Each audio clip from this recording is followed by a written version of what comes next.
Buenas tardes y bienvenidos al Centro Sefarad de Israel para la presentación del libro El Enigma Israel de Enrique Zimmermann. Yo creo que Enrique no necesita presentación en ningún sitio seguramente, pero menos en esta casa, de la que ya hace mucho tiempo que es colaborador y amigo. Así que yo tengo el honor de darle la bienvenida, aunque bueno, yo le acabo de conocer hace escasamente media hora, porque como sabéis yo soy director del centro desde hace tres meses escasos. Tengo que confesar que a nivel personal me siento particularmente afortunado de que tan solo 3 meses después de tomar posesión haya podido conocer que en su trabajo como corresponsal fue durante muchos años la principal forma para la gente de mi generación de mantenernos informados sobre Israel y las complejidades de una región tan complicada como Oriente Medio. Y le decía yo antes en la puerta que me recuerdo a mí mismo casi un niño escuchando con fascinación a este periodista con un acento que no entendía muy bien de dónde podía ser. Yo me imaginaba que eso debía de ser judeo-español o ladino en mi ignorancia y en fin, y bueno, pues aquí le tengo y es un auténtico honor que siga además explicándonos un país tan complejo y tan fascinante como es Israel en un nuevo libro que, bueno, en el tono didáctico que le caracteriza y entre la autobiografía y la crónica histórica nos va explicando las complejidades de este país y desde el momento de su fundación hasta el mismo día de hoy, con pinceladas bueno, sobre otros temas como puede ser los medios en España, las entrevistas que él ha hecho, algunas notabilísimas como Isaac Rabin o al Papa Francisco y bueno, pues siempre aportando algo para mí nuevo, ¿no? Porque yo llevo ya bastante tiempo también dedicado a los temas de Oriente Medio y con la lectura del libro tengo que decir que sigo aprendiendo mucho y lo recomiendo como una lectura imprescindible en estos tiempos en que comprender bien todos los matices es, creo yo, más importante que nunca. Y si esto fuera poco, tener aquí a un icono del periodismo sobre Oriente Medio, pues además tenemos en la mesa a un escritor de renombre también admiradísimo por mí, don Juan Eslava Galán, Premio Planeta del 87 y autor de la serie de Historia para Escépticos, que yo también en su día he leído con avidez y a quien doy la bienvenida también al centro, deseándoles un buen debate junto al editor Ricardo Artola. Y sin más, les dejo a ustedes, que son los que saben que mantengan un fructífero debate, espero. Muchas gracias.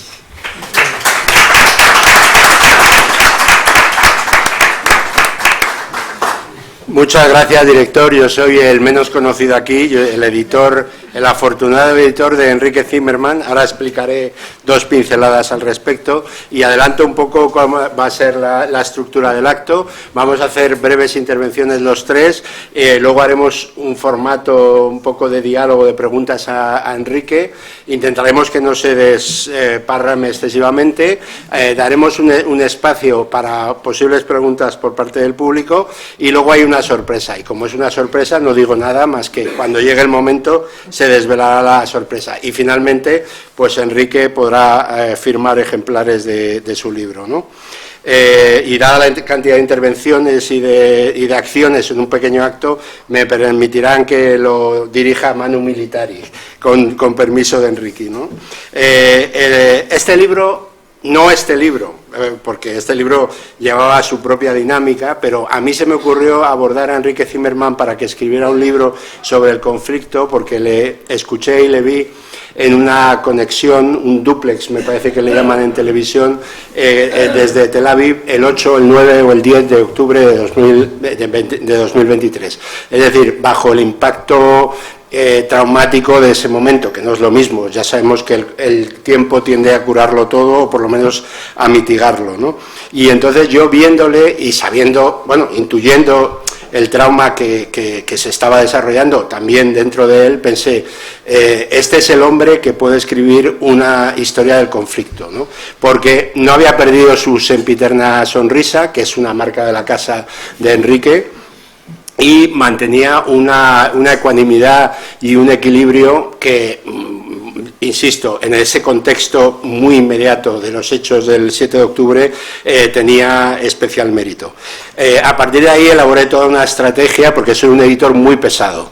Cuando quiero llegar a alguien, suelo conseguirlo, pero por pesadez, es mi único mérito, ¿no? Y entonces establecí una tela de araña en la que involucré a mi mujer, que es Ángela Balvey, y que me ayudó como a intentar convencerle, y también Uriel Macías de la Embajada de Israel en Madrid, que me ayudó, y a base de esa pinza por lo menos me puse en el mapa. No, de momento todavía no había libro ni había nada, y pasaron unos meses en los que Enrique llevaba su vida, como sabréis a lo mejor, muy activa, ¿no? Y finalmente un día me llama y me dice: voy a estar en Madrid, si quieres comemos. Y digo: uy, qué maravilla. Y entonces en esa comida se produjo una epifanía y de ahí empezó a salir. En realidad el libro no era, y cosa que me alegro ahora mucho, la idea que yo tenía de un libro sobre el conflicto Israel-Palestina, sino un libro sobre Israel, que es lo que yo quiero, ahondar. Desde que ha llegado Enrique a España el lunes pasado, todas las entrevistas que está haciendo se desarrollan en torno al monotema, podríamos llamarlo así, ¿no? Y en realidad tuve la curiosidad de medir cuál era la extensión de la parte del conflicto, que es mucha por los hechos recientes, y es solo un 15%. A mí lo que me parece muy interesante del libro, y que supera mis expectativas, es que es un libro sobre Israel, y yo en la parte que me toca intentaré hablar de Israel, dado que en las entrevistas no se ha podido hablar del asunto, ¿no? Y bueno, y por mi parte solamente los agradecimientos al Centro Israel Sefarad por acoger este acto, y a Juan Eslava Galán muy especialmente por haber hecho el esfuerzo de venir hoy aquí, y por todo, porque Juan es uno de mis más queridos autores de toda la vida, y a Enrique Zimmerman muchísimo, porque ha puesto su confianza, siendo quien es, en un pequeño editor, cuando podría haber publicado este libro con quien hubiera querido, y por eso siempre le estaré eternamente agradecido. Y sin más, le paso la palabra a Juan. Muy bien. Ante todo, estoy muy agradecido de que pensaras en mí. Precisamente me llamaste el día que me rompí la cadera. No creo que haya una relación. Pero fue la alegría de ese día proponerme que yo presentara un libro de Enrique Zimmerman. Porque en mi vida hay varias admiraciones, pero os voy a contar tres. Una admiración hacia ti, que has sido mi mejor editor. Siempre, no, sin duda. Siempre conviene que el editor sea más inteligente que el autor, porque lo mejora. Y no es porque yo sea muy orgulloso, pero el resto de los editores que he tenido no te llegaban a tu altura. La segunda admiración era hacia Enrique, al que he estado siguiendo con gran interés en todas sus crónicas. Conocía las crónicas de televisión, lo que escribía también, y debido a mi tercera admiración, que es por Israel. A mí me interesa, soy hijo de una familia cristiana tradicional, etcétera, ¿no? Pero como historiador siempre me ha interesado mucho Israel. Lo he visitado en 2 ocasiones, visitas intensas, queriendo conocer el país, con 50 años de por medio, y me sigue fascinando, y es un tema que me fascina. Cuando leí este libro, lo primero que pensé, el enigma de Israel. Este libro lo hubiese escrito yo. Alguna vez se me ocurrió, en estos libros que escribo, pero es tal la copia de material que Israel arrastra y requiere a lo largo de la historia, que de algunos me asusté y dije, cosas más fáciles. Pero ahora, cuando he leído este libro, he visto que efectivamente el libro da en la diana, y es el libro que, si yo hubiera estado muy inspirado, yo hubiera escrito. Es decir, lo digo con absoluta admiración, Enrique. porque el libro lo tiene todo. Por una parte tiene la información, por otra parte se sabe mantener al margen de un conflicto que nos enciende a todos. Él sabe mantener la cabeza fría y estudiar el conflicto desde todos sus posibles ángulos. Eso es realmente muy difícil para un historiador y para un periodista más difícil todavía. Y finalmente está escrito con un agrado, con un estilo que hace que te vayas bebiendo, te vas enterando realmente del tema, te lo vas bebiendo según progresas y al final el libro se te queda casi corto. No me voy a alargar mucho, pero quizá una pincelada. Hay dos esquinas en el mundo que, como decía Churchill, producen más historia de la que son capaces de digerir. Una es los Balcanes y otra es Israel, Palestina, Tierra Santa, como la querramos llamar. Producen tanta historia y tan densa que es muy difícil enfrentarse a ella y sobre todo enfrentarse con la cabeza clara, ¿no? Y esa es otra de las virtudes que ha tenido Enrique. Como todos sabemos, Israel, o el pueblo judío, es una especie de raro celacanto antiguo, cuando los romanos, los persas, los babilonios, los egipcios, todos pasaron a la historia. Israel, por un milagro histórico, se ha mantenido y sigue teniendo las mismas raíces que tenía, que seguramente se remontan a la época bíblica, vamos a decirlo según los últimos estudios que hay, al siglo VII u VIII antes de Cristo. Es decir, es cuando realmente se hace o se forja la idea de Israel como pueblo. Y a pesar de la diáspora, y a pesar de las persecuciones, y a pesar de todo, se han mantenido y han mantenido una cultura.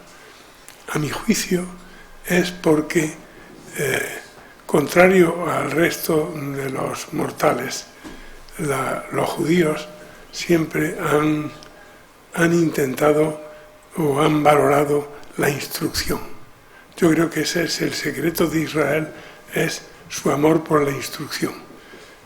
Sabían que a lo mejor de un día a otro había que hacer la maleta y salir corriendo, entonces le daban a los hijos material de cabeza, es decir, médicos, abogados, contadores de los reyes, etcétera, ¿no? Y entonces, en ese sentido, es admirable el pueblo judío en todas sus facetas, ¿no? Y finalmente llegamos al año 48, precisamente el año en que yo nací, un mes antes de la creación del Estado de Israel.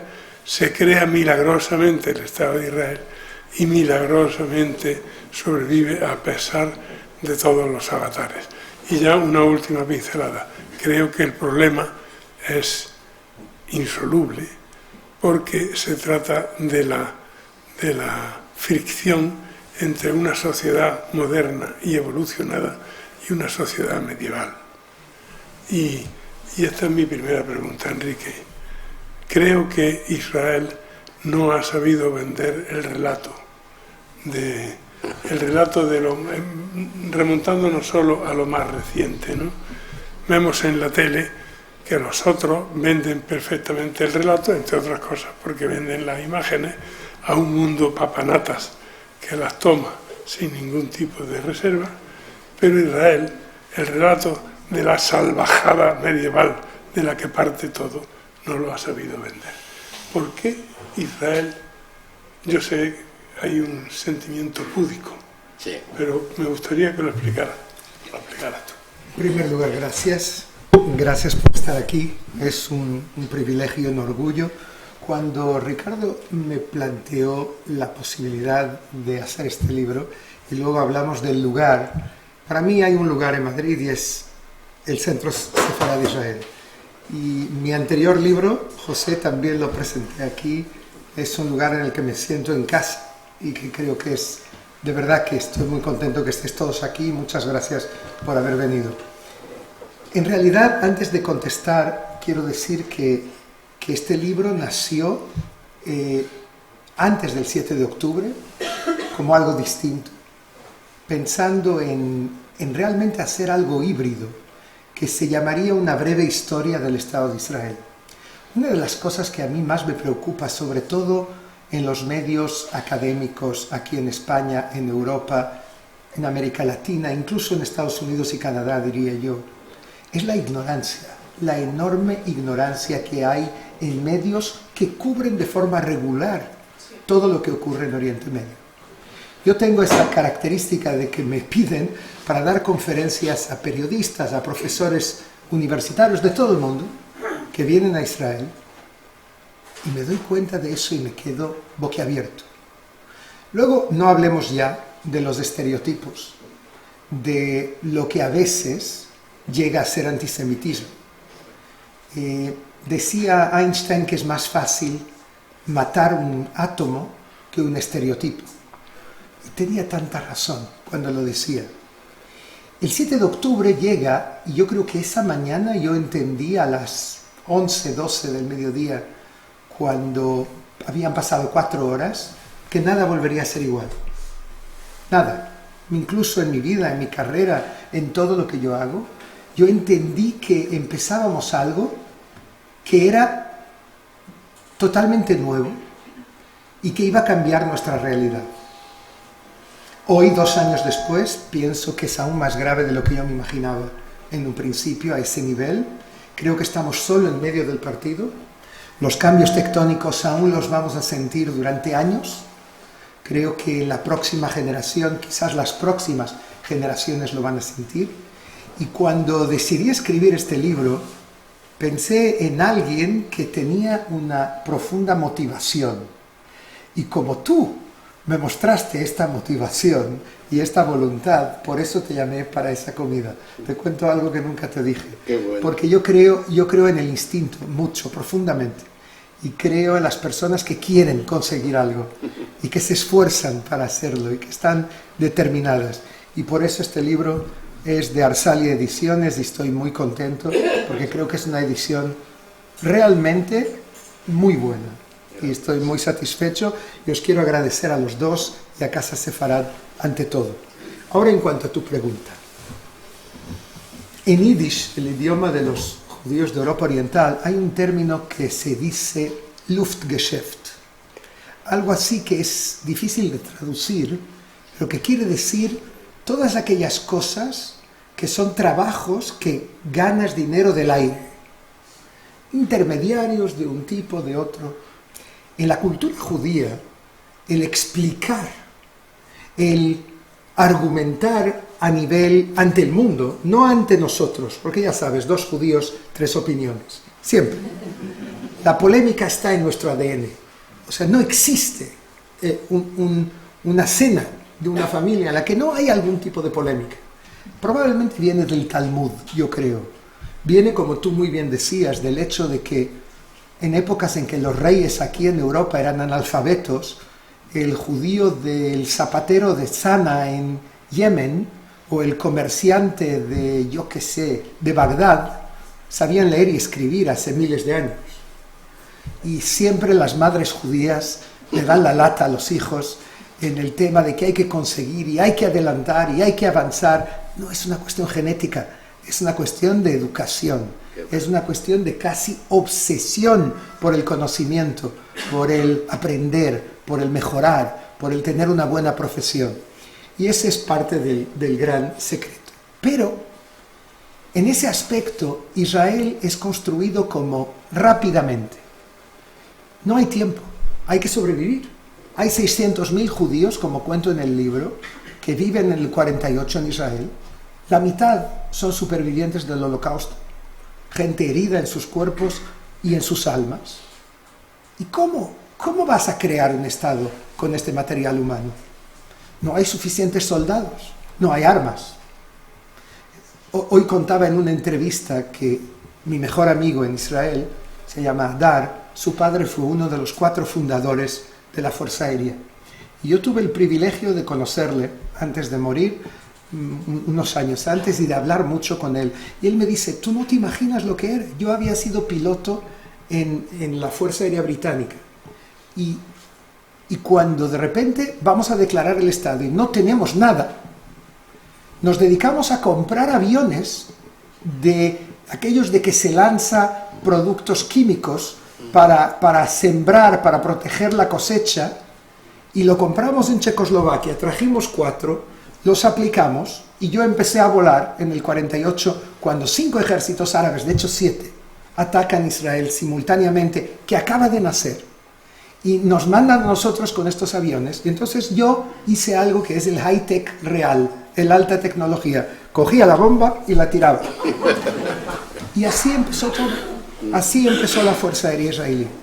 Y esta es una metáfora que explica un poco todo. Cuando yo voy a uno de los líderes israelíes otro día, y no voy a decir el nombre, pero todos lo conocéis, y le digo, ¿cómo tú, que eres un hombre que viene de lo que es lo que se llama en hebreo la asbará, la diplomacia pública, que entiendes la importancia de esto, lo abandonaste totalmente?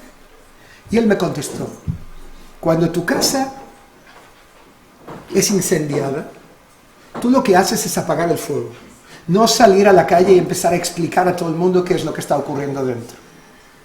Vale, pero entonces yo le dije, pero te olvidas de que esto es un arma letal. Es un arma letal más que un F-15, un F-16 o un F-35. De la misma manera que tú inviertes tanto dinero en los armamentos, tienes que explicar al mundo qué está ocurriendo.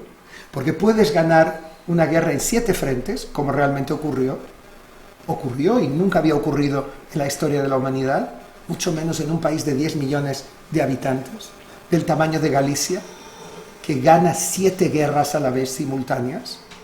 Y sin embargo, tienes que conseguir que esto se traduzca en una victoria diplomática que pueda permitir llevar a acuerdos en la región, que son el objetivo máximo de cualquier persona en el Estado de Israel, y al mismo tiempo que eso no afecte tu economía, el grado de número de turistas que van a venir, el número de inversiones que van a llegar a las compañías de alta tecnología o de inteligencia artificial.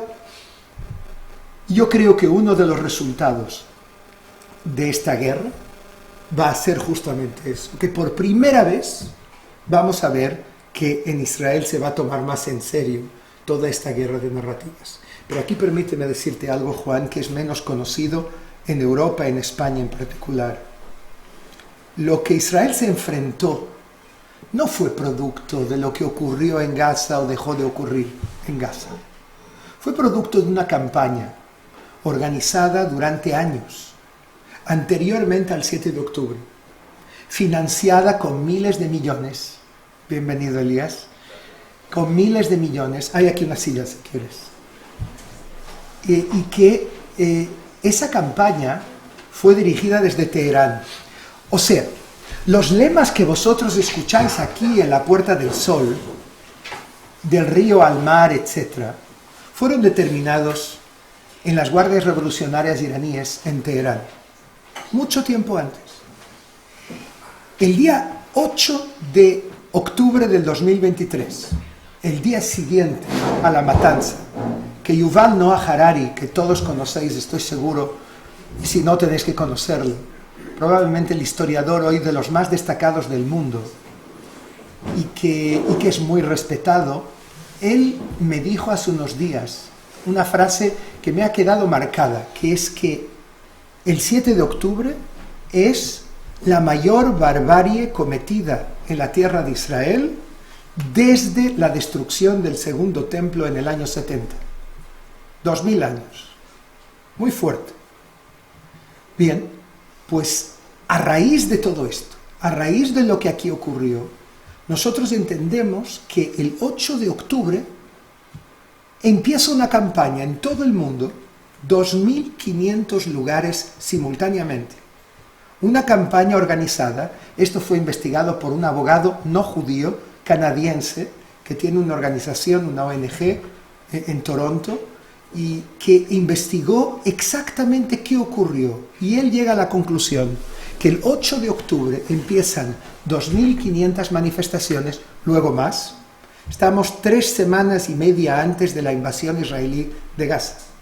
con los mismos lemas, la misma organización, el mismo tipo de slogans, y su conclusión obvia es: esto es una campaña preparada de antemano. Y así como Israel, del punto de vista de inteligencia, llevó a cabo, en mi opinión, y de la Fuerza Aérea, probablemente una de las campañas más sofisticadas de la historia, lo de los buscas es algo que va a ser enseñado durante años y años. Lograr vender a tu gran enemigo, la mayor organización no estatal del mundo, buscas. Lograr que se los pongan en el bolsillo, ponerle un chip dentro que explote en 7 minutos y que afecte, que hiera o mate a 4.000 líderes de esta organización a la vez, sin afectar a nadie más, es realmente fuera de serie. Pero no es menos fuera de serie el lograr controlar el espacio aéreo de un país como es Irán, 80 veces más grande que Israel, las 24 horas del día durante 12 días, y crear un pasillo que te lleva aviones, cientos de aviones, que van y vienen, como Pedro por su casa, sobrevolando países árabes, con los que hay acuerdo. Claro que aquí nadie, ningún periodista, colega mío, se preguntó cómo es posible que hayan sobrevolado países árabes. No entendieron que hay una coalición que se está forjando, que esta es la coalición que ahora está tratando del día después de Gaza, que ya están todos allí en Kiryat Gat, en el fin del mundo, en el sur de Israel, cerca de Gaza, hay ya una base que es una torre de Babel que está preparando el futuro. España es ausente, está ausente de ahí, pero sí hay muchos países árabes, países musulmanes como Azerbaiyán e Indonesia, y países occidentales, algunos que están más o menos discretamente, todos ellos encabezados por 200 oficiales norteamericanos. Y están preparando todo. De hecho, acaban de anunciar hace 15 minutos que en cuestión de semanas una fuerza multinacional va a entrar, encabezada por Estados Unidos y por la coalición internacional, va a entrar en Gaza y va a intentar empezar a desarmar a Hamas, que es el gran obstáculo. Pero volviendo a esto, los israelíes están tan ocupados con su supervivencia. Piensa que 500.000 personas estuvieron en la reserva durante estos 2 años. Abandonaron sus familias, abandonaron sus trabajos. Algunos murieron, perdieron la vida, otros fueron heridos. Y hay mucha gente herida, toda una generación de chicos de 18, 20, 22 años, que están heridas en sus mentes, que son postraumáticos, que Israel se va a tener que ocupar de ellos y de su futuro en muchos aspectos. O sea que cuando llega la guerra de las narrativas y hay esta sensación de que, bueno, hagamos lo que hagamos, nos van a criticar, nos van a atacar, se olvidaron del 7 de octubre, se olvidaron de la causa-efecto, o sea, se habla del efecto y se olvida la causa. Esto está ocurriendo ahora. Os doy un ejemplo. Estoy en las redacciones de varias televisiones, ayer, hoy, y escucho la noticia en directo, antes de mi entrevista: Israel mata 100 no sé qué, un número, cada uno dice un número un poco distinto, de palestinos y rompe el alto el fuego. Nadie cuenta que Qatar, la sede de los hermanos musulmanes, el país que más influencia tiene con Turquía sobre Hamas, se olvidan de un pequeño detalle, que Qatar dice que esto se debe a que Hamas abrió fuego contra soldados israelíes y los mató. Eso no se habla, eso no se cuenta. Pero si fuese solo este caso, yo diría, bueno, puede habérseles escapado algo, es tan complicada esta historia, pero no. Yo creo que hay un apagón informativo que se debe a que nos hemos convertido, o parte de los periodistas se convirtieron en activistas, se olvidaron que periodismo son hechos, y en vez de informar sobre todo lo que ocurre, que es bastante complejo, informan lo que sirve su narrativa propia. Y no nos confundas con los hechos. No nos confundas con los hechos. Nosotros ya tenemos todo claro y todo determinado. La culpa es en parte de Israel, en parte de la ignorancia y en parte del sentimiento antisemita que está mucho más a la flor de la piel de lo que yo me imaginaba. Israel tiene esta asignatura pendiente y yo creo que va a haber cambios. Sí, muy bien. A mí me ha robado la primera pregunta, Juan, pero bueno, no es extraño sabiendo que... No, hay una frase que dices tú que a mí me impresionó mucho y que me gustaría que la desarrollaras, que es una frase tuya, además, vamos, que dices, en Oriente Medio nada es lo que parece. Totalmente. Yo muchas cosas sé lo que sé, lo que estudio, por lo que vi con mis ojos, pero en los últimos 15 años he tenido el privilegio de acompañar algunos procesos, que algunos de ellos aún los estoy acompañando, en los que estoy enterado de todos los detalles. Por ejemplo, cosas relacionadas con el día después en Gaza ahora, cosas que están ocurriendo ahora, a esta hora, hace una hora y en las próximas 2 horas, y que nunca salen en los medios de comunicación. Y cuando realmente estoy enterado de algo, de un tema determinado, y me doy cuenta por la noche o el día siguiente cómo se informa sobre ello, veo que en el mejor de los casos se publica la puntita del iceberg y por debajo hay algo que a veces contradice lo que es publicado en 180 grados. Entonces es fascinante esto, ¿no? Pero obviamente son cosas que yo no puedo publicar porque boicotearían estos procesos si eso ocurriese. Pero hay cosas que me atrevo porque no es gran problema. Os puedo decir, por ejemplo, un ejemplo, que yo voy mucho a Riad. Arabia Saudita es muy importante cara al futuro. Y cuando llego a Riad y voy al palacio y hablo con los líderes, ellos me dicen, Enrique, ¿por qué no les metisteis más fuerte? ¿Por qué no vais más hasta el final? Y luego vuelvo al hotel y cuando llego al hotel escucho un comunicado del Ministerio de Exteriores de ese país que dice, condenamos profundamente lo que Israel está haciendo hoy en Gaza. O sea, hay que entender que Oriente Medio no es Occidente, no es Europa, las normas son distintas. No hay que escuchar siempre lo que dicen los líderes o los políticos en Israel, es igual, sino lo que hace. Y aquí, si Ben Gvir ladra o Smotrich estornuda, aunque Smotrich, según las encuestas, no entra en el próximo Parlamento, inmediatamente hace portadas aquí en El País o en otros medios de comunicación. Yo creo que eso es parte de... puede que tenga algo también de una forma de golpear a Israel, de mantener esta narrativa, pero es sobre todo una gran ignorancia de los procesos políticos. No se puede juzgar a Israel y a Oriente Medio con gafas de España, de Francia o de Gran Bretaña. Hay que mirarlo de otra manera. Allá no se habla inglés, allá se habla árabe o hebreo. Y los conceptos son distintos. Y yo creo que ese es uno de los graves problemas que hay y uno de los problemas que Israel tiene que explicar al mundo cuando por fin tengamos a alguien que haga algún tipo de diplomacia pública. A ver, dices otra expresión que no sé si es tuya, pero a mí me ha encantado y es perfecta para la equidistancia, ¿no? Dice, si un periodista dice que está lloviendo y otro dice que no está lloviendo, o alguien dice, no un periodista, alguien dice está lloviendo y otro dice que no está lloviendo, la obligación del periodista no es decir unos dicen que está lloviendo y otros que no, es salir a la calle y comprobar si está lloviendo, que es muy sencilla pero es muy esclarecedora. Es sentido común, sí, sí. No es solamente el hecho de que uno dice que llueve y otro dice que no llueve, es que lo que hace parte de la prensa occidental en nombre del equilibrio sagrado es poner el micrófono a los dos. Ya, sí, sí. Y yo digo, antes de que decidas poner el micrófono a los dos, piensa quién lo está. Abre la puerta o la ventana y mira si está lloviendo o no.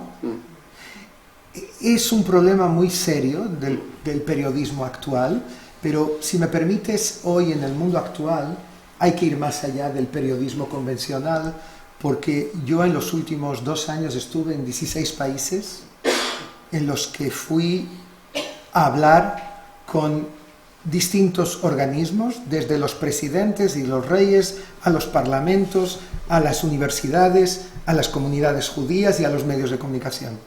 Y cuando voy a las universidades, yo enseño en la Universidad Reichman en Israel, tengo siempre esta pregunta, y es: ¿cómo os informáis vosotros sobre lo que ocurre en Oriente Medio? Y tanto en Angola o Guinea Ecuatorial o Marruecos, en África, como en Canadá y Estados Unidos, como en Brasil, Uruguay, México o en Europa, me contestan lo mismo. 2 palabras. ¿Alguien adivina? TikTok. Estamos en la era del TikTok, era de películas de 15 segundos a 60 segundos para reflejar el conflicto más complejo de la humanidad en la actualidad y también el más antiguo. No puede ser. Hay que encontrar otra fórmula. Hay que buscar. Yo no tengo nada contra las redes sociales. De hecho, las redes sociales tienen un papel muy importante en las dictaduras, en los países autocráticos, porque no puedes leer la prensa y en Irán se enteran a través de las redes sociales de lo que ocurre. Y otra cosa muy curiosa es que en Irán las redes sociales son mucho más próximas a las posturas israelíes que las europeas, las españolas.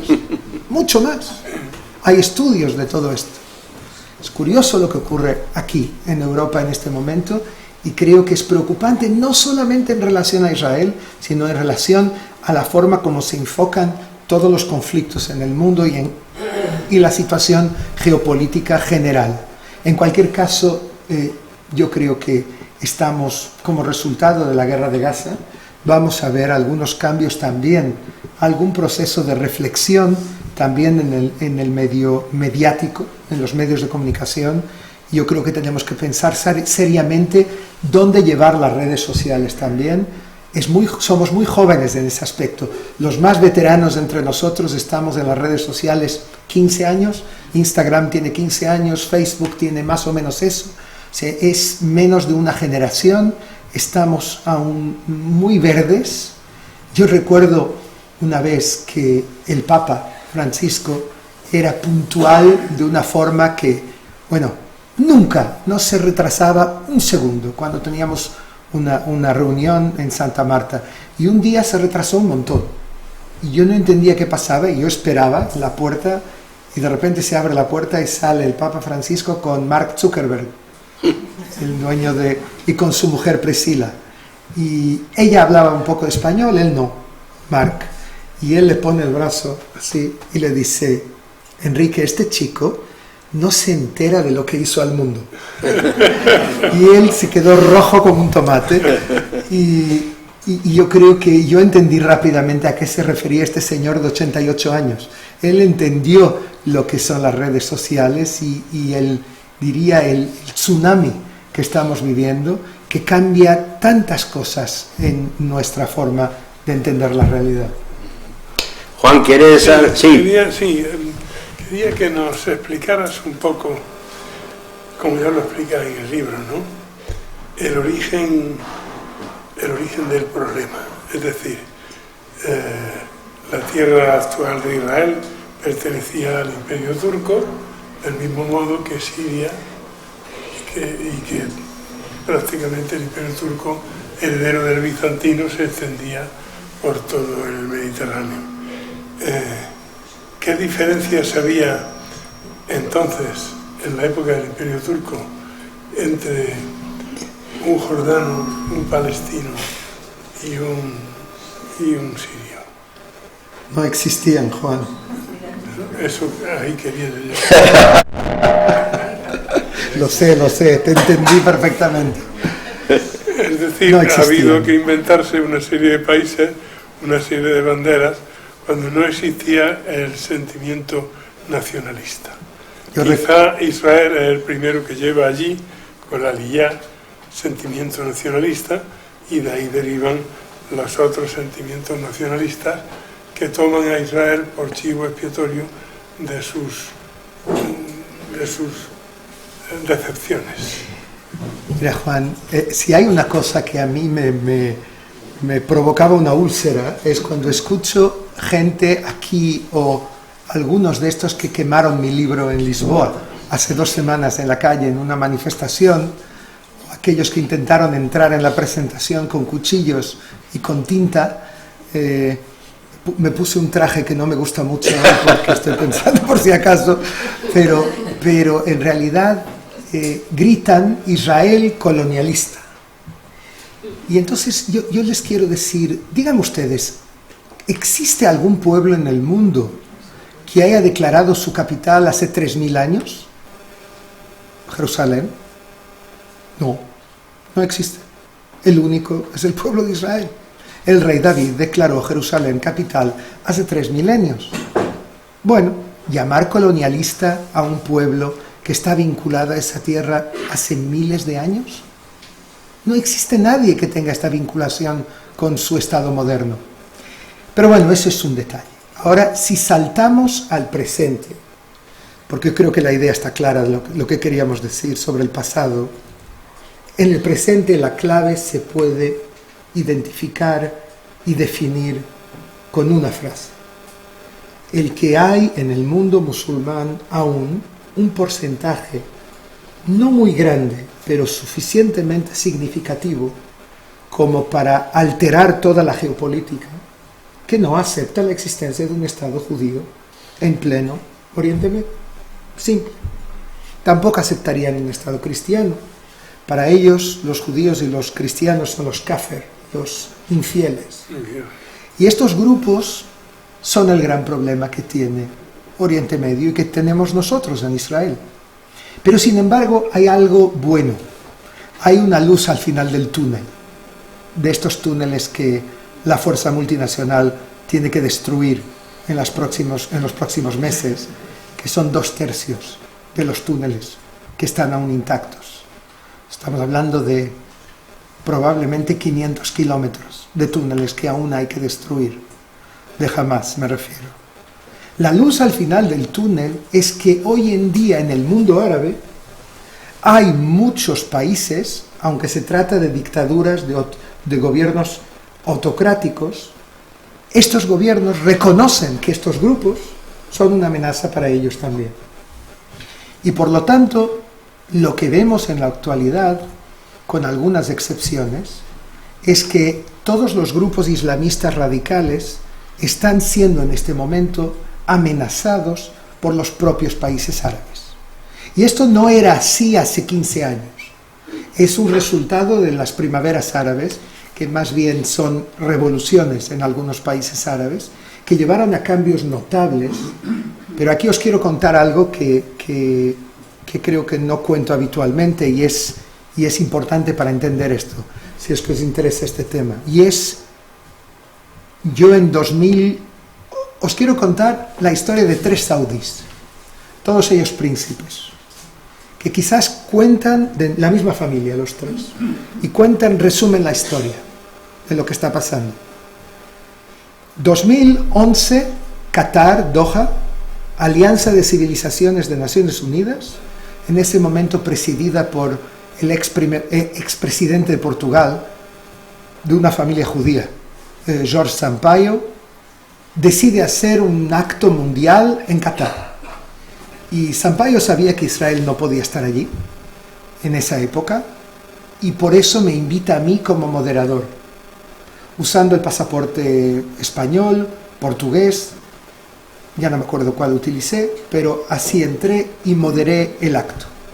Había 1500 personas en la sala, estaba Hillary Clinton, había varios reyes de países árabes, etc., y todos sabían que yo era israelí. Y yo recuerdo que al final, cuando termino de moderar la última sesión, me pide Sampaio que haga un discurso en nombre de, me dice él, Jerusalén, Jerusalén en hebreo. Me temblaron las piernas, voy al micrófono, 150 cámaras, está todo esto en YouTube y hago un discurso, corto, pero muy fuerte. Un mensaje de paz desde Jerusalén, desde Jerusalén. Cuando termino de hablar, veo con la punta del ojo que hay un señor que camina con mucha dificultad, que cruza el escenario gigantesco y llega y empieza a caminar con dificultad para acercarse a mí. se acerca a mí, llega a mí, yo entiendo que viene a mí y lo reconozco. Era el ministro de Exteriores mitológico de Arabia Saudita, 40 años, se llamaba Saud el Faisal, ya falleció. El príncipe el Faisal llega a mí y me dice así.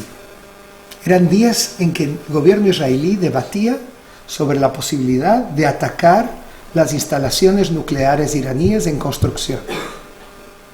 Y él llega a mí y me dice así: Mr. Zimmerman, diga a sus amigos que nuestro espacio aéreo está abierto para ustedes. Y yo pienso, ¿qué le digo a este yo ahora? Y le digo: Majestad, yo no soy piloto. Y él dice: yes, yes, yes. Y se va. Pasan 3 años, recibo un mail de su hermano, el príncipe Turki el Faisal, que era jefe de la inteligencia saudí durante décadas y que vive hasta hoy en una casa que está a media distancia entre la CIA, Langley en Washington, y la Casa Blanca. Y recibo un mail que dice así: señor Zimmerman, le quiero invitar a Washington para tener una conversación con usted. Y yo pensé, a lo mejor él quiere una entrevista, y voy con un equipo de televisión. Llego allí, me recibe y está vestido de rosa, jamás se me olvidará, con un jersey, no con corbata, y dije, entrevista no me parece, creo que me equivoco. Y él me dice: no, el rey no me ha dejado dar una entrevista aún, me la dio después, no en ese día, pero sí que me permitió que nos encontrásemos. Usted es el primer civil que yo encuentro de Israel. Y me empieza a hacer preguntas de un conocedor, de realmente una persona que sabe de lo que está hablando, y para preguntar hay que saber. Y me pregunta de todo, sobre Israel, sobre la sociedad israelí, sobre mis hijos que iban al ejército pronto, él sabía eso, qué sentían, qué música escuchaban, si había objetores de conciencia o no en Israel, una serie de preguntas de estas. Y luego me dice: bueno, ahora le toca a usted, pregúnteme lo que quiera. Y yo venía con una pregunta de casa, que era la siguiente: ¿qué os ha pasado a vosotros, Majestad? ¿Por qué en el siglo XX el único denominador común que había en el mundo árabe, con algunas excepciones, era destruir Israel, borrar Israel del mapa?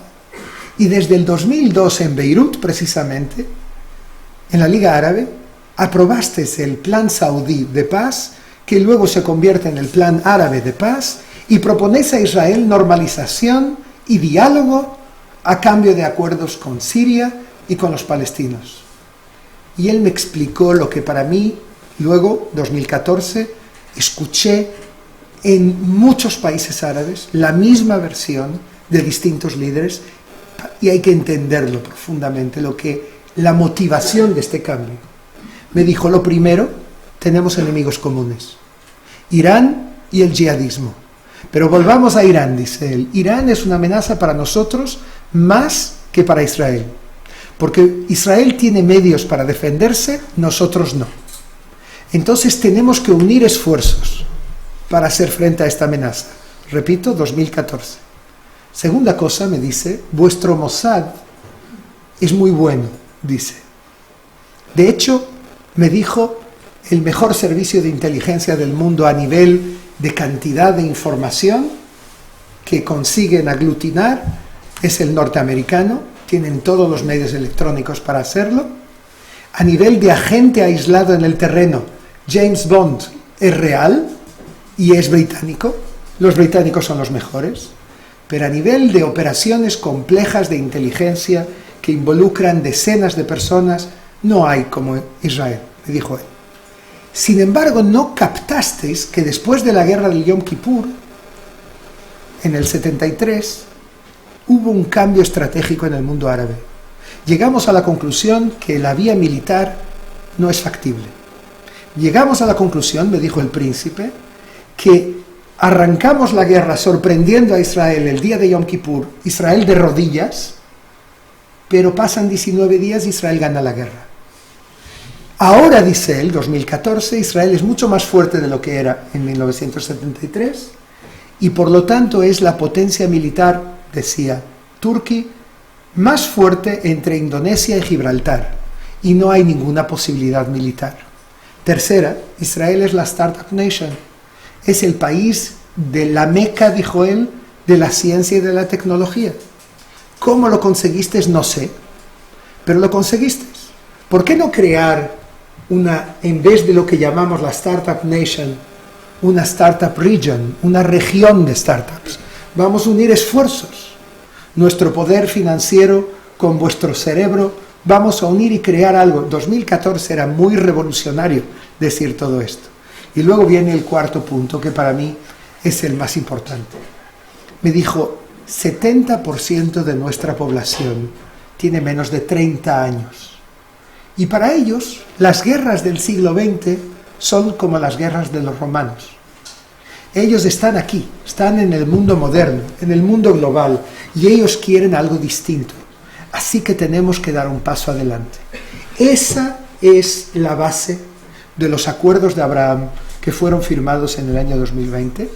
Y lo que os quiero decir es que uno de los grandes objetivos, yo creo que tienen que ser y que están siendo de Israel cara al futuro, después del día después de Gaza, de solucionar los problemas y de empezar la reconstrucción en Gaza, después de neutralizar a Hamas, es precisamente eso: continuar los acuerdos de Abraham, normalizar las relaciones con países como Indonesia, Siria, Arabia Saudita y espero el Líbano, y todo esto puede llegar a ocurrir antes del 2030, que es el momento en el que se espera la llamada Visión 2030 de Mohammed bin Salman, del hombre fuerte de Oriente Medio hoy en día, el príncipe heredero, pero que es de facto el rey del país que tiene la custodia de Meca y Medina y que es un poco el semáforo para 2.000 millones de musulmanes.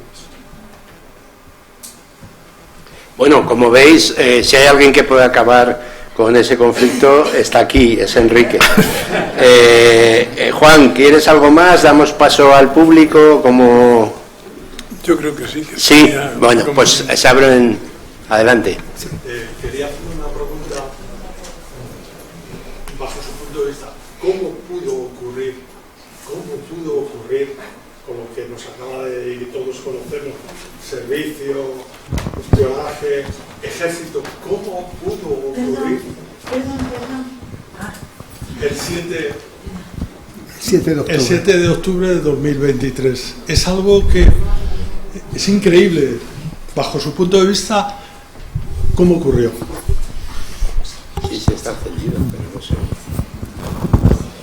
La respuesta, digamos, oficial de protocolo es que tiene que haber una investigación nacional de todo esto.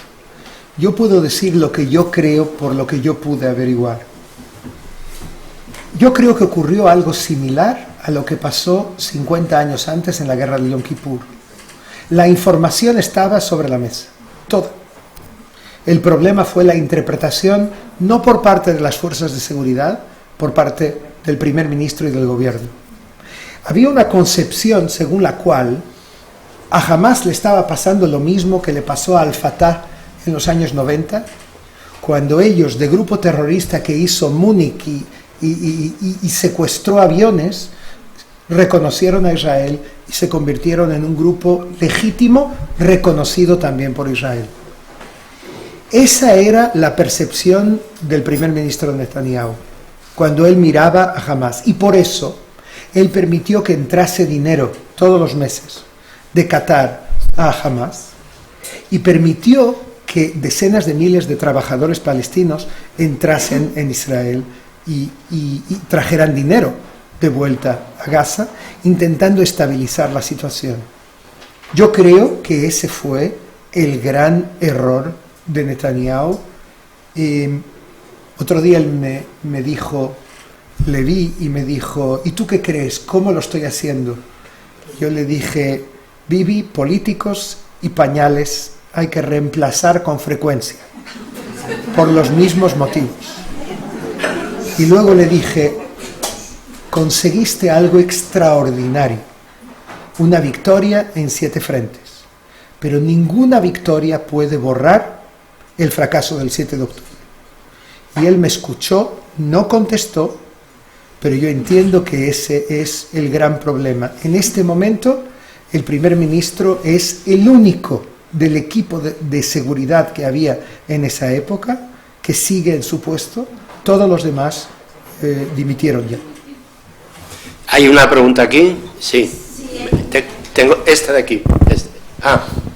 Sí, si me decís, tengo una aquí y otra ahí. Enrique, vale. Buenas tardes. Bienvenida a España, esta es tu casa, a usted y toda la comunidad judía que se encuentre bien aquí. La pregunta es, ¿por qué hay tanta desinformación sobre Israel y la obsesión enfermiza de no admitir el Estado de Israel cuando el Estado de Israel tiene derecho a existir, a defenderse? Y la última es, ¿qué opina del desarme de Hamás, si lo van a cumplir, y qué función tiene la autoridad palestina esta, que son unos títeres? ¿Qué es lo que van a hacer? Bueno, más que una pregunta es... Sí, pero yo voy a intentar ser breve y luego, si es necesario, seguiremos luego. Pero básicamente yo creo que Israel, el Estado de Israel, es el judío moderno.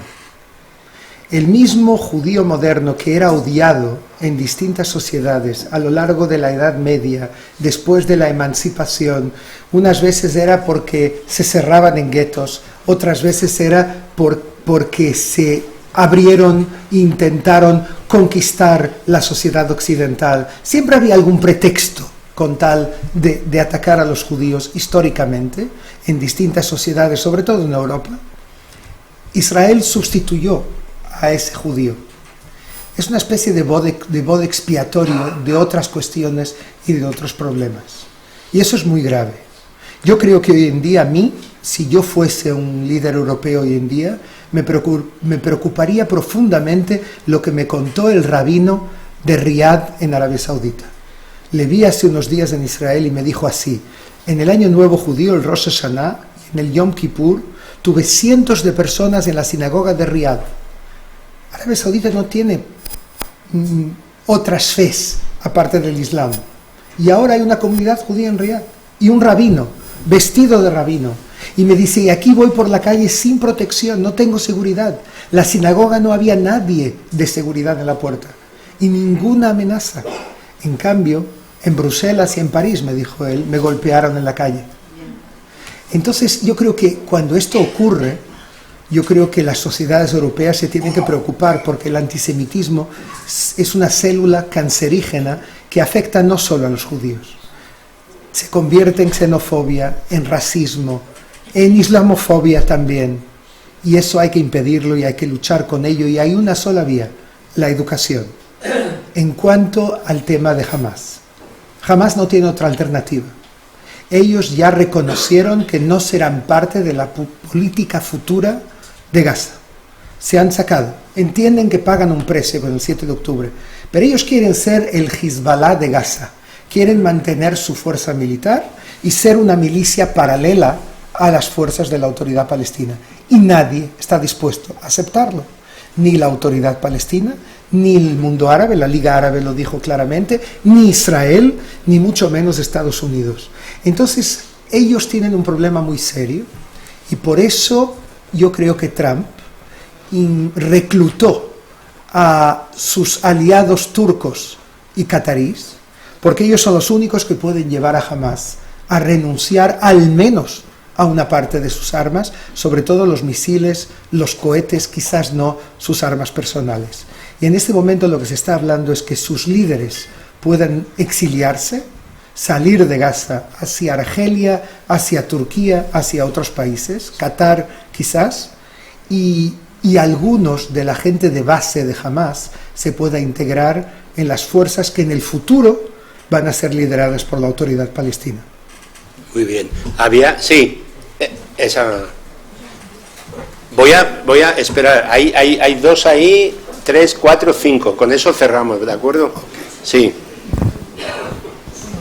No, es que si no, claro. Buenas tardes. Quería preguntar, sí. buenas tardes, Buenas Enrique, tardes. quería preguntarte cuál es la lectura que haces de la reciente foto en Sharm el-Sheikh que incluye a Qatar y a Turquía, porque yo no entiendo esas presencias en aquella foto. La política es muy compleja. Trump necesita a Turquía y a Qatar por razones muy concretas, porque son los únicos que tienen influencia directa sobre Hamas. El motivo por el cual los 20 rehenes salieron fue gracias a la presión del presidente Erdogan, que no es santo de mi devoción y que es un hermano musulmán. Sin embargo, él juega a varias bandas. Erdogan es miembro de la OTAN, por un lado, quiere mantener un diálogo abierto con Trump, y Trump tiene una ventaja sobre Biden. Reconozco que si yo viviese en Estados Unidos hubiese votado Biden, pero Biden en la vida hubiese conseguido lo que está consiguiendo Trump, porque les asusta a Hamas, a Turquía y a todos los demás. Tiene un poder de disuasión y le asusta a Netanyahu también. Entonces, realmente él tiene el cerebro de Jared Kushner, su yerno, y de Steve Witkoff, que están trabajando muy duro. Yo tengo información de lo que ocurrió en la sala de negociaciones en Sharm el-Sheikh, y lo que ocurrió allí prueba que esta administración tiene medios que ninguna administración anterior tenía, de presión sobre ellos, y por lo tanto en los próximos días vamos a ver resultados muy concretos, entre otros con la visita de Mohammed bin Salman a Washington, a la Casa Blanca. Yo creo que el Oriente Medio del final del mandato de Trump en 2029 probablemente, si es que no lo extiende, será un Oriente Medio bastante distinto del que tenemos en este momento. Por allí, bueno, pues si tiene ya el... Sí. Habló usted antes de Riyadh. ¿Por qué Ya está. Arabia Saudita no quiere adherir a los acuerdos de Abraham con la condición sine qua non que tiene que reconocer Palestina? Porque Arabia Saudita es el país, la potencia económica, política y religiosa número 1 del mundo musulmán. Lo que haga Arabia Saudita es como un semáforo verde para el resto del mundo musulmán, empezando por Indonesia. Y ellos creen que son más que cualquier otro país, y por lo tanto ellos dicen: nosotros no somos parte de los acuerdos de Abraham, lo nuestro es aparte. Apoyamos los acuerdos de Abraham, pero lo nuestro es aparte. En cuanto a los palestinos, hasta el 7 de octubre Palestina no existía en la negociación entre Israel y Arabia Saudita. Desde el 7 de octubre es el principal tema de la política internacional y ellos no lo pueden ignorar. Pero yo hablé anteayer, antes de mi presentación en Barcelona, con un saudí bastante importante. Y él me dijo lo siguiente: Enrique, aclara en Europa, en todas tus intervenciones, que lo que pedimos no es un Estado palestino, pedimos una hoja de ruta hacia un Estado palestino. Tiene que haber condiciones de seguridad en el futuro Estado palestino, y esto puede tardar años para que no ocurra otro 7 de octubre. Allí atrás hay una que no sé... Pero sí quería hablar yo. ¿Puedo hablar? No, pues entonces por aquí, por favor. Bueno, si no, pues... Vale. Yo tengo esa, otra y otra ahí, 3 palabras, ¿vale? Sí. Con eso cerramos. Tenemos una sorpresa, o sea que... Sí, por eso, tenemos una sorpresa. Bueno, voy a intentar... lo primero, soy francés, historiador, afincado aquí en España. Encantado de saludarle. Yo recuerdo que cuando llegué a España le veía en televisión, pues es todo un honor. Bien, aquí a mí me gustaría hablar de Francia, de esta extrema izquierda tan nauseabunda que tenemos actualmente. Bueno, sí, por supuesto, es decir, con Rima Hassan y todo eso. Bien, vamos a ver. Para el EFI, es decir, la extrema izquierda francesa, Israel es un afrodisíaco. Es decir, en este conflicto, es decir, apoyando a Palestina, remueven bastante toda una herencia ideológica de ciertos sectores intelectuales franceses. Vamos a ver. Vladimir Yankelevich, sí, el famoso filósofo, dijo hace 50 años, bueno, lo vaticino, dijo: llegará un momento en que el antisemitismo se convertirá en antisionismo y se verá como un bien. Es decir, claro, es lo que está pasando ahora. Luego Macron, por su parte, que considera, bueno, en una declaración suya, que Israel nace de una firma de Naciones Unidas, ¿no? Yo no sé si usted comparte este punto de vista. Y luego, pues, la traición de las élites francesas actualmente, que claramente apoyan una determinada lectura del mundo árabe. La impronta de los hermanos musulmanes en Francia es vamos, muy importante. Y en todo eso, pues yo quisiera saber un poco cómo considera el tema de Francia, sobre todo, ¿no? Sí. Muy bien. Bueno, la verdad que yo creo que Francia está en una encrucijada en todo este tema, pero no tiene solamente que ver con Israel y con el mundo judío, tiene que ver con lo que es Francia y lo que va a ser Francia. Si es que Francia va a caer en la esfera de la extrema derecha, que es algo que a mí personalmente me preocupa, casi como la de la extrema izquierda también, pero hay también una problemática muy grande. No voy a hablar solo de Francia. Francia es hoy en día el país europeo donde hay un aumento más notable de actos antisemitas. 1000% de aumento. Ese es un problema francés, es un problema interno. Si yo fuera francés estaría muy preocupado con lo que ocurre a ese nivel. Pero es verdad que para sectores de la extrema izquierda europea y no solo en Francia, Israel se ha convertido, como dice Pilar Rahola, en la Viagra de una izquierda impotente. Es la que fía, es el modelo. Yo creo que a esos sectores de extrema izquierda, lo vi la semana pasada en Portugal, con el sector de la gente que volvía de la flotilla y que quedó tan frustrada cuando de repente hay un alto el fuego. Les causó un problema serio, porque de repente se les acabó todo y no sabían cómo enfrentarlo.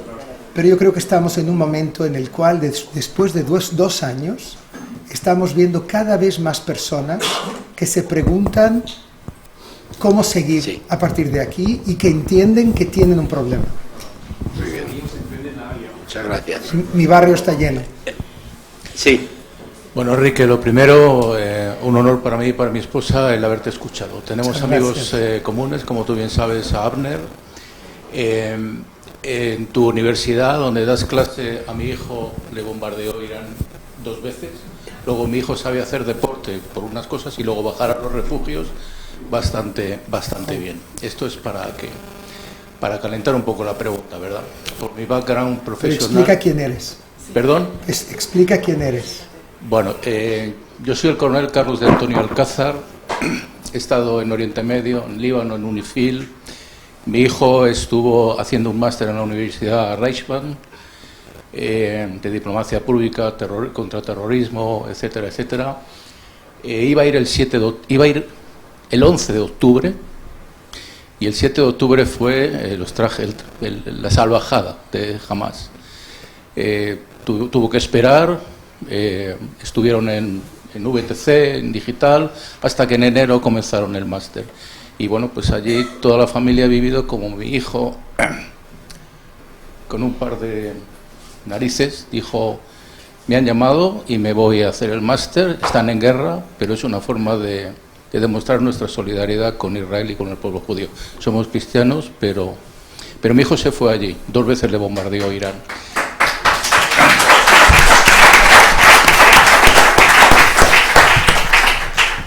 mejor es que cuando fuimos a visitarles en plena guerra, la universidad nos lo agradeció un montón, nos miraban como diciendo, estamos en guerra y ustedes vienen. Sí, tenemos a nuestro hijo aquí y venimos a mostrarles la solidaridad. Increíble la sociedad israelí en Tel Aviv, increíble, increíble. Y sobre todo, yo por mi background pues no soy objetivo. Todo mi respeto hacia los más de 900 bajas de las IDF. El ejército israelí lo conozco bien, he trabajado con ellos, conozco la brigada Golani cuando estaba en UNIFIL. No quiero ser más emocional, porque ya me estoy emocionando y soy militar y no somos muy dados a las emociones, sino a mantener la cabeza fría. Mi pregunta es esta. Lo de los 7 frentes ha sido impresionante. En el 8º ha habido ahí un gol por el córner y tenéis que mejorarlo, pero lo van a mejorar y yo sé que lo van a mejorar. Pero a mí me preocupa, y ya podemos hablar, Enrique, del noveno frente. El frente interno. Fue increíble la cohesión y la unidad que nosotros vimos en el pueblo judío, en el pueblo de Israel, cuando estuvimos allí. Apoyaban a su ejército, apoyaban a sus reservistas, apoyaban a sus ciudadanos de uniforme que iban a combatir, pero ahora, Enrique, tenéis un pequeño problema. Hay una pequeña falta de cohesión en el pueblo judío. Simplemente, ¿cómo ves que se solucione a medio o largo plazo? Gracias por estar aquí, Carlos, y gracias por tus palabras. Mira, como decíamos antes, este espíritu de polémica interna es casi intrínseco a la historia judía y a la historia de Israel. Tú sabes que lo que ocurre cuando hay un judío en una isla cierta, ¿no? Hace 2 sinagogas por si se enfada en una y se va a la otra. Pero es parte del carácter y es así. Pero es verdad que hemos vivido una época de oro, que contradictoriamente como resultado del 7 de octubre, este ambiente de unión que se creó. Piensa que el ejército israelí no es un ejército profesional, es un ejército que es los ciudadanos propiamente y los hijos de los ciudadanos. Y no te voy a entrar en detalles, pero una íntima amiga, su hija, que ahora está haciendo lo que llaman los estudios universitarios para premios Nobel, porque le pagan para estar allí, una cosa que yo ni sé explicar lo que estudia. Ella acabó el ejército ahora y ella se encontró el 7 de octubre con 20 nukbas, los comandos de Hamas, y ella solita, una niña de 19 años, dijo, bueno, están matando a todos, voy a luchar, y ella mató a 5 de ellos y los demás se escaparon. Ahora yo me pregunto, esta niña que ahora está en laboratorios, que está estudiando inteligencia artificial, que dicen que puede ser la próxima premio Nobel de Israel, ¿qué lleva en su mente después de un evento de este tipo? Entonces no es nada fácil.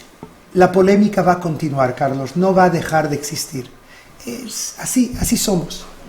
Pero al mismo tiempo yo creo que las próximas elecciones en Israel van a ser las más importantes de la historia.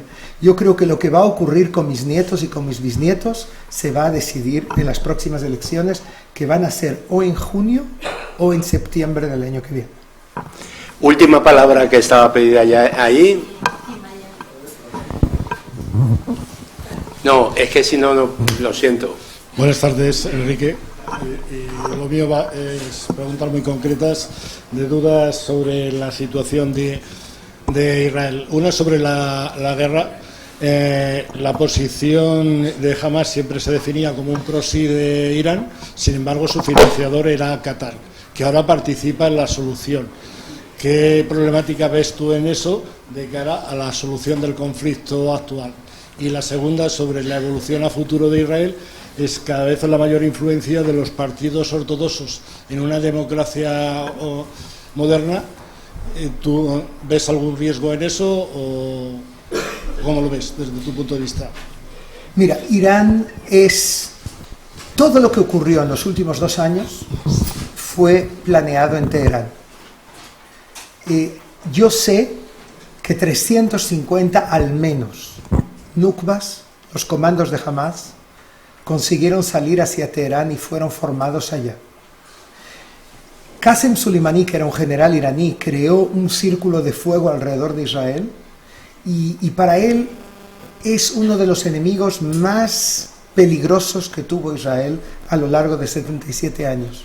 Él logró durante 25 años financiar estos grupos que de hecho lo que hacían es intentar asfixiar a Israel. No le salió muy bien la jugada porque Hezbollah se unió a Hamas, pero el sector árabe israelí, que ellos esperaban que se iba a levantar en peso, no. Ellos están suficientemente integrados en la sociedad como para no hacerlo. Y lo mismo ocurrió en Cisjordania, donde la gente tiene más a perder si lo hubiese hecho. Y por lo tanto eso fue una gran derrota para Hamas y para los planes de Irán con sus proxies. Qatar financió, pero la idea, las armas, todo viene, la formación, todo viene de Teherán, claramente. Ahora el eje chiita está muy debilitado.